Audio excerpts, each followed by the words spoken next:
നമസ്കാരം. മലയാളികളുടെ ഉത്സവമായ ഈ ഓണത്തിന് നമ്മുടെ പിണറായി സർക്കാർ കേരളത്തിലേക്ക് കൊടുക്കുന്നത് 20,000 കോടിയുടെ പൈസയാണ്. ഈ 20,000 കോടി കൊടുക്കുന്നത് പല മേഖലകളിലേക്കാണ്. അത് പെൻഷൻ തുകയായിട്ടും അതുപോലെ തന്നെ സർക്കാർ ഉദ്യോഗസ്ഥരുടെ ക്ഷാമബത്തയായിട്ടും തൊഴിലുറപ്പുകാരുടെ ബോണസ് ആയിട്ടും ഒക്കെ തൊഴിലാളികളുടേതായിട്ടും അതുപോലെ തന്നെ വിഹിതം തൊഴിലാളികളുടേതായിട്ടുള്ള വിഹിതവും കൊടുത്തുകൊണ്ടാണ് 20,000 കോടി രൂപ കേരളത്തിന്റെ മാർക്കറ്റുകളിലേക്ക് അല്ലെങ്കിൽ കേരളത്തിന്റെ പൊതുവിപണിയിലേക്ക് ഈ തുക ഇറക്കുന്നത്. ഇതിന്റെ ഫലമായി തൊഴിലാളികളുടെയും കേരളത്തിലുള്ള എല്ലാ ജനവിഭാഗങ്ങളിലേക്കും ഈ പൈസ വിനിമയം ചെയ്യുകയും എല്ലാ വിഭാഗം ജനങ്ങളിലേക്കും ഈ പൈസ എത്തുകയും ചെയ്യുന്നു എന്നതാണ് ഇതിന്റെ മേന്മ.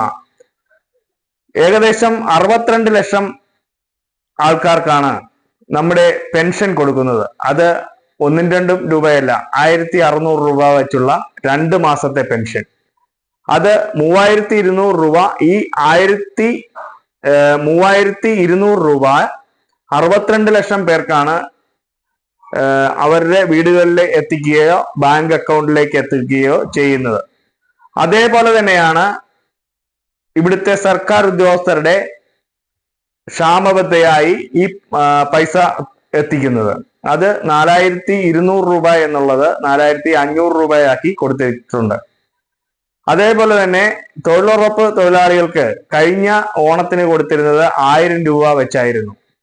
ഇത്തവണ അത് 1200 രൂപയാക്കി കൊടുത്തിരിക്കുകയാണ്. ഇങ്ങനെ നാനാ മേഖലയുള്ള തൊഴിലാളികൾക്കും കേരളത്തിലെ എല്ലാ ജനവിഭാഗങ്ങൾക്കും താഴേക്കിടയിലുള്ള ജനങ്ങൾക്കെല്ലാം പ്രയോജനം കിട്ടുന്ന നിലയിലാണ് ഈ 20,000 കോടി രൂപയുടെ പാക്കേജ് പ്രഖ്യാപിച്ചിരിക്കുന്നത്. പാക്കേജ് എന്ന് പറയുമ്പോൾ ഈ ജനങ്ങളുടെ കൈകളിലേക്ക് പൈസ എത്തുന്നതോടുകൂടി പൊതുവിപണി സജീവമാകും.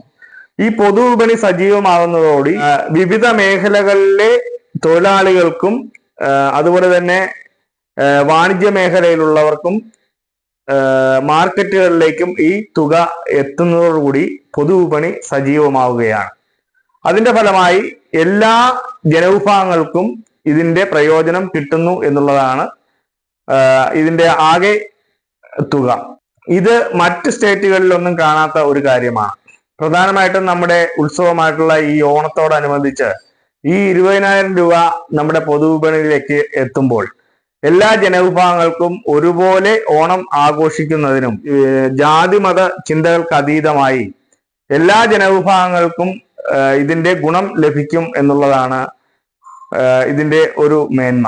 മറ്റ് സംസ്ഥാനങ്ങളിലൊന്നും കാണാത്ത രീതിയിലുള്ള ഒരു ഏകോപനമാണ് ഇതിന്റെ കാര്യത്തിൽ നമ്മുടെ കേരള സർക്കാർ, നമ്മുടെ പിണറായി സർക്കാർ കാണിച്ചിരിക്കുന്നത്.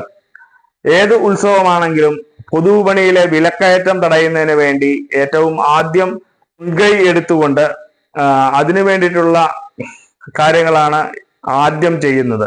അതിന്റെ ഭാഗമായി പൊതുവിപണിയിലെ വില നിയന്ത്രണം പിടിച്ചു നിർത്തുക എന്നുള്ളതാണ് ആദ്യത്തെ കടമ്പ. അതിനു വേണ്ടിയിട്ട് പൊതുവിപണിയിലെ സാധനങ്ങൾക്കെല്ലാം സപ്ലൈക്ക് പോലുള്ള മാർക്കറ്റുകളിൽ വില കുറച്ചുകൊണ്ട് സാധാരണ ജനങ്ങൾക്ക് കിട്ടുന്ന രീതിയിൽ അതിന്റെ വില കൂടാതെ വില നിശ്ചയിച്ചുകൊണ്ട് അത് പ്രത്യേകമായിട്ടുള്ള വില നിശ്ചയിച്ചുകൊണ്ട് അത് സാധാരണ ജനങ്ങളിലേക്ക് കിട്ടുന്നു. അതേപോലെ തന്നെയാണ് പെൻഷന്റെ കാര്യത്തിലും ഈ നമ്മുടെ പൊതുമേഖലാ സ്ഥാപനങ്ങളിലെ ജീവനക്കാരുടെയും ഗവൺമെന്റ് സർവീസിലുള്ള ജീവനക്കാരുടെയും ക്ഷാമബത്തയും ഉത്സവബത്തയും ഉൾപ്പെടെയുള്ള തുക അവരുടെ കൈകളിലേക്ക് എത്തുകയും പൊതുവിപണി സജീവമാകുകയും ചെയ്യുന്നത്. ഇതൊക്കെ കേരളത്തിൽ മാത്രമാണ് കേട്ടോ, മറ്റു സംസ്ഥാനങ്ങളിലൊന്നും ഇതൊന്നും കാണാനേ ഇല്ല. അതുകൊണ്ട് ഇത്തവണത്തെ ഓണം എല്ലാവർക്കും വളരെ വിഭവസമൃദ്ധമായിട്ടുള്ള ഓണമായിരിക്കും എന്നുള്ള കാര്യത്തിൽ യാതൊരു തർക്കവുമില്ല.